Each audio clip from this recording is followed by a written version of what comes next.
Ghana, a country in West Africa. It accounts for 35% of the global supply of cocoa. I've come to Ghana to delve deeper into its infinite world of cocoa.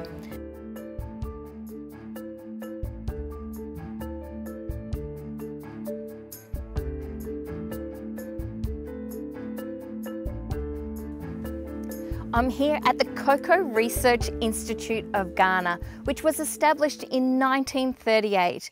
Now, the whole purpose of the institute is to help cocoa farmers. So they have hundreds and hundreds of scientists looking at every aspect of cocoa. So they're looking at how to get the best possible yield, the life of the tree, how to help farmers grow the cocoa. They're looking at the best hybrids, so combining different varieties of cocoa to get the best end product. And of course, to create the perfect and ultimate end chocolate flavour. So many different varieties here at the Institute. This is actually a hybrid that we have here. And what they're doing is testing different combinations of different pods to get the best possible result. So yield, and we're also looking at the life of the tree. You can see the pods, which are quite heavy, actually grow on the trunks and the heavier branches of the tree. The tree is quite short, so it's not a big tree. And this particular hybrid actually starts out green, and then as it ripens, it actually becomes yellow. It's roughly around 5 months from the flower being pollinated to a fully ripened pod that then is picked. In Ghana, there's 2 main production seasons, with the biggest one being towards the end of the year, which goes from October to roughly about March. And then there's a smaller season in which they pick the cocoa, which runs from about May till about August. The process of the cocoa pod starts with the flower bud, and then it opens, and it only opens for about 4 days, in which it needs to be pollinated to produce a pod. Once the flower's been pollinated, we have what we call a set, and then when it gets slightly larger, we call it a churro, before it then grows into a fully developed pod. This absolutely stunning cocoa tree is a Trinitario hybrid. Now, the economic life of the tree is about 30 to 35 years. The tree will actually grow and stay alive for about 100 years, but the economic life as to when we can actually process enough beans to make a profit is about 30 to 35 years. After that time, the tree will be cut down and a new tree will be planted in its place. Now, for this particular hybrid, we can see the immature pods here. This one's purple and green. As this one completely ripens, it will be a bright, vibrant red, and the green part will actually be a bright yellow. We've got the ones that are all purple. As they ripen, we'll find that it'll be completely bright red. Here we have a beautifully ripe Trinitario hybrid. We can see the red colour on one side and a slightly yellow colour on the other. So when this started out growing, it would have been purple and a little bit of green here, which as it ripens, you can see those colours develop. Now, it's also important how the pod is actually picked. So this part of the tree is actually called a cushion. So it's important that you don't remove that from the tree, because subsequently you will get a reduction in the amount of flowers. So if we leave this on the tree, we're going to get more flowers to pollinate for the next lot of cocoa. Most cocoa pods have an average of 35 beans, but based on the size of this one, I think it'll have a few more. So you can see the husk is really quite thick. The husk is used for other products now. So before it was actually put onto the farm as waste, but now it's actually processed to create different products. The beans themselves are actually inside the pulp. So if we take one here, we can actually taste it. It's really light and quite refreshing, but it doesn't have much flesh on it at all. And that's broken down during the fermentation process. Now, here we have an example of black pod, which is a fungal disease which is present in Ghana. So we have that here. So to eliminate that, we simply remove the damaged pods from the tree and it won't actually spread. Here we have an example of the swirling shoot, which is a disease carried by a bug called the mealybug. Now, the mealybug, once it actually feeds on an infected tree, if it goes to a healthy tree within 6 hours, it will then infect that healthy tree. The downside of this disease means that once the tree has the disease, it has to be removed completely to ensure that it doesn't actually spread. The first sign of the disease being present in the tree is actually the yellowing of the leaves. The next sign, you'll actually visually see it on the pods themselves, and then an acute system is actually the swelling here of the stem.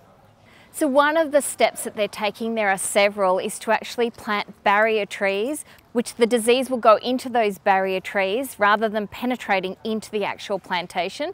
They're also creating hybrids of cocoa that are more resistant to the disease, and eventually they hope to eradicate it completely. This is one of the great things about the Cocoa Research Institute here in Ghana, is trying to eliminate diseases such as this disease to ensure that farmers can grow a healthy cocoa tree.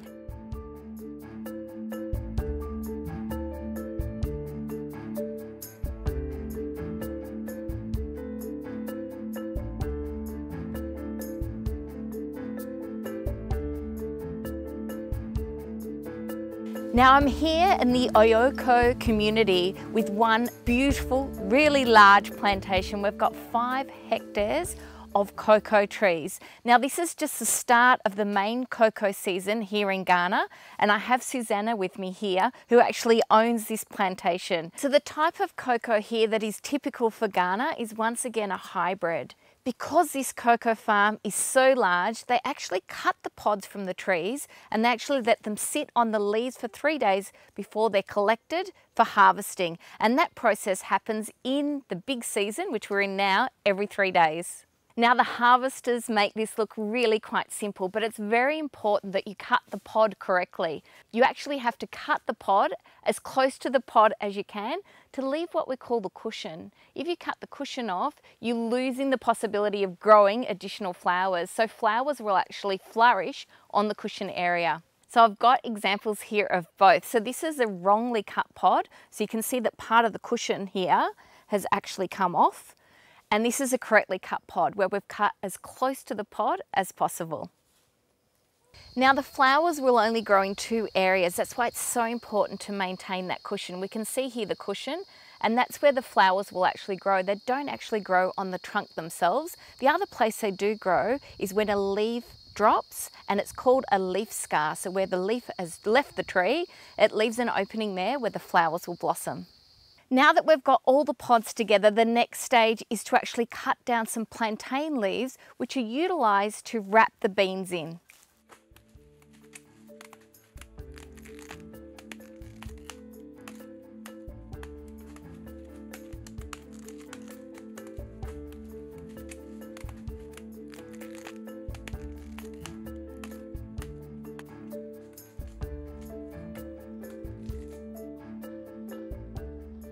Now we're at the stage where I actually cut the pods open. As I'm a novice, I only get a stick. I don't actually get one of the big knives, which is a bit disappointing, but probably a little bit safer. So normally they're cut with a knife and the pod is cracked open. And as you can see, it's really quite thick, but I'm going to attempt it with a stick.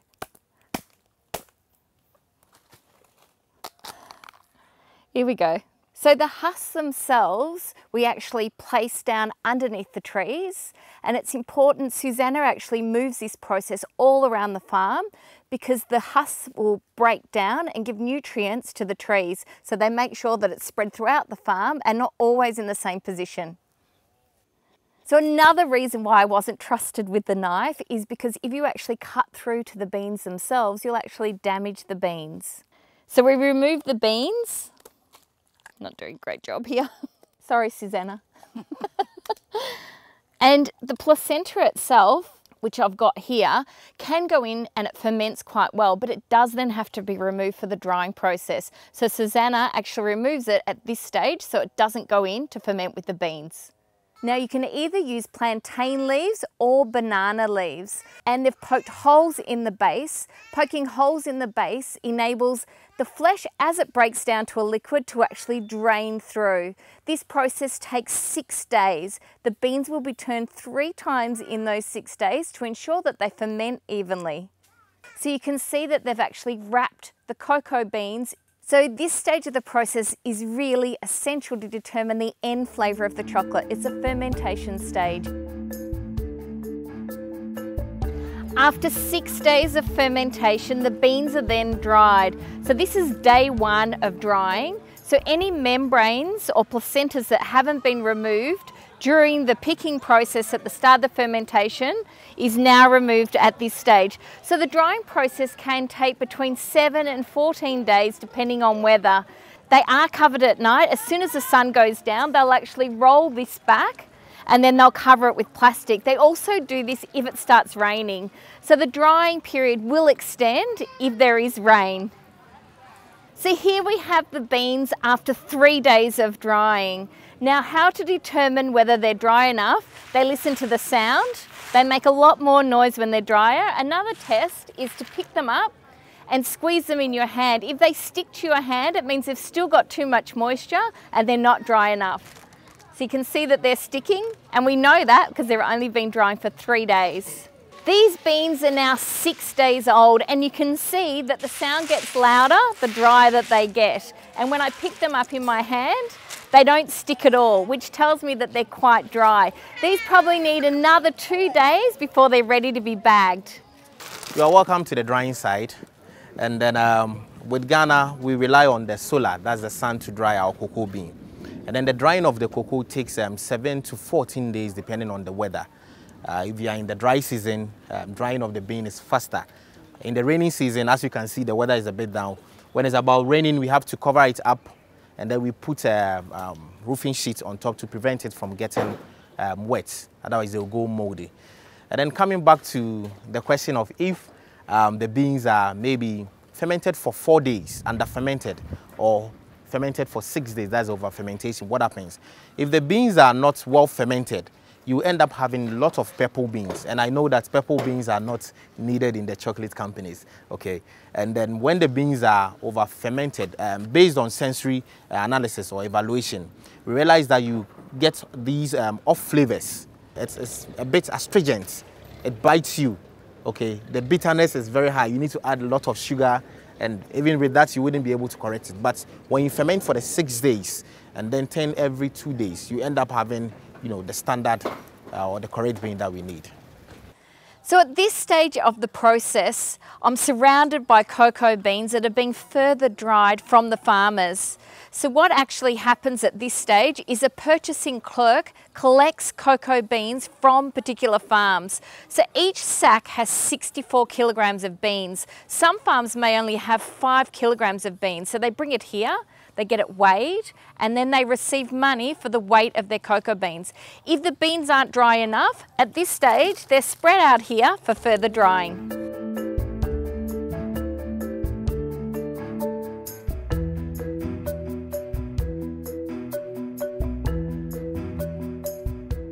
Now I'm here in a PC shed. Now this is a place where the farmers will bring their cocoa to get it weighed, so they don't need to have exactly 64 kilograms, which is what fits in one of these sacks. They can bring very small quantities. Now I've got some dried cocoa beans here ready to be weighed. For sustainable and traceable cocoa beans, we actually have a log here. Now when the farmers bring in their cocoa, they actually register it in this logbook, so it tells us how much cocoa they actually brought and what date it was brought in and the name of the farmer. That gives full traceability to be able to track back all the cocoa beans to the actual farmer. So here we have some fully dried beans that have been dried for 7 to 14 days, and we can hear the sound of the beans they make when they're completely dry. Cocoa at this stage has been sewn up and it's actually stamped for traceability purposes. So Barry Callebaut knows where every single cocoa bean has come from, and they can trace each cocoa bean back to the individual farmers. The 64 kilogram bag of cocoa is now ready to go on the truck. It's going to go to the Barry Callebaut warehouse, where it's going to be graded and then delivered to the Ghana Cocoa Board. So here I am surrounded by cocoa. So the cocoa bags have actually been set up like this to enable the assessor that is sent out by the Ghana Cocoa Board, who will come in and assess the cocoa. So it's here set up so they can access all sides of the jute sack. The global demand for chocolate is at an all-time high, which brings with it the need to protect and nurture this industry. Next time you open a bag of chocolate, you'll have a better understanding now of the work involved in creating it. If you enjoyed that episode, you will love my channel. Subscribe today for even more tutorials on chocolate and baking. Best of all, it's free, so get on it.